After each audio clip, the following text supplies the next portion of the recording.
This time the Muslims are threatening the creators of South Park over, get this, the Prophet Mohammed depicted in a giant bear costume.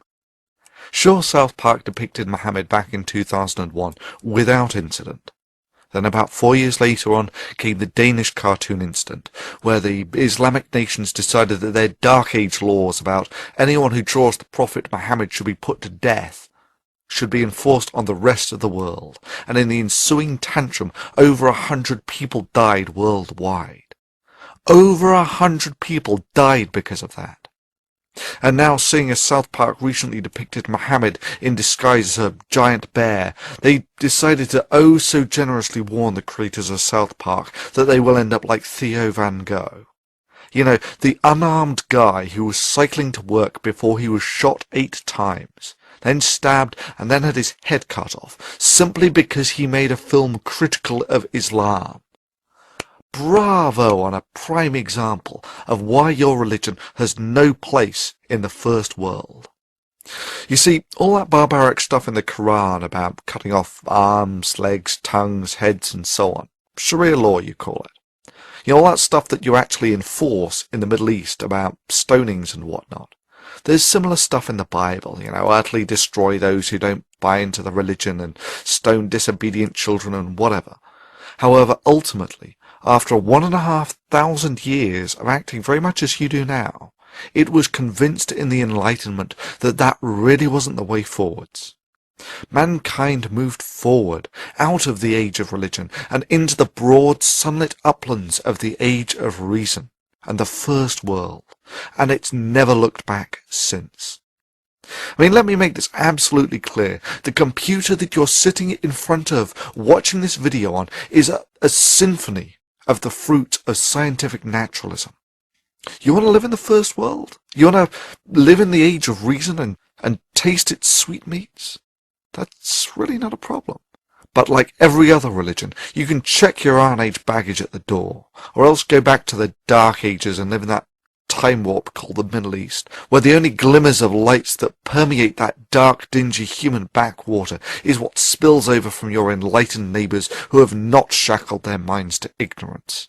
Your alternative is to fight.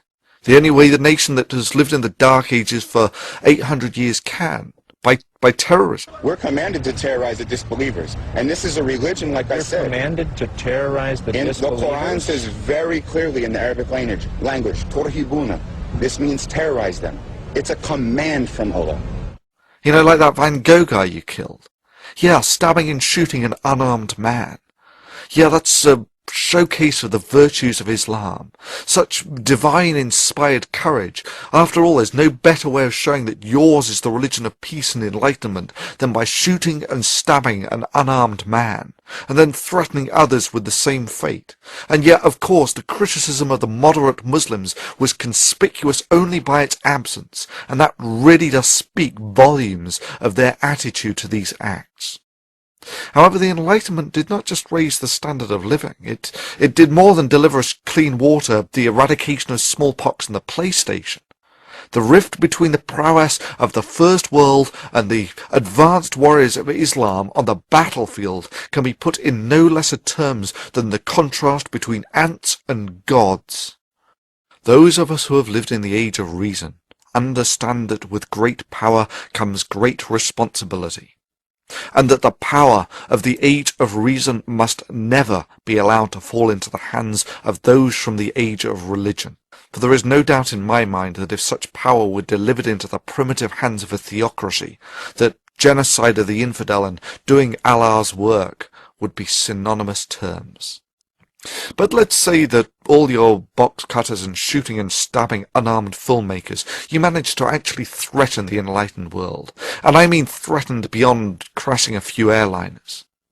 Your only achievement will have been to have awakened a sleeping giant and to have filled it with a terrible resolve.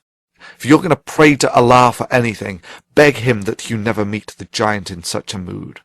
For your continued existence is entirely at the discretion and goodwill of the giant, and that it is all that stands between you being granted continued existence and you receiving yourself the self-same judgment that you would so zealously impose on the rest of the world if only you had the power. So it comes down to the question of your vicious and petty threats against a cartoon creator.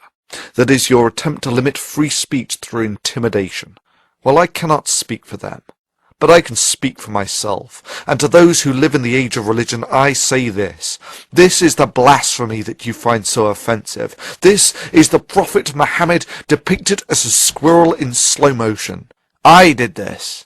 Your move. Do your worst, for even your worst will serve as nothing but a catalyst to strengthen the walls of the age of reason, to awaken the giant. Even if you strike your hardest blow, its operationally insignificant effects will simply make us more powerful than your dark age minds can fathom.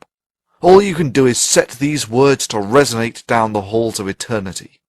You see, you cannot shoot words, you cannot behead an idea, and you cannot intimidate concepts, and if you try, the fulfillment of your worst threats will serve as nothing but an icon, written in the blood of the free, that you have no place in the first world.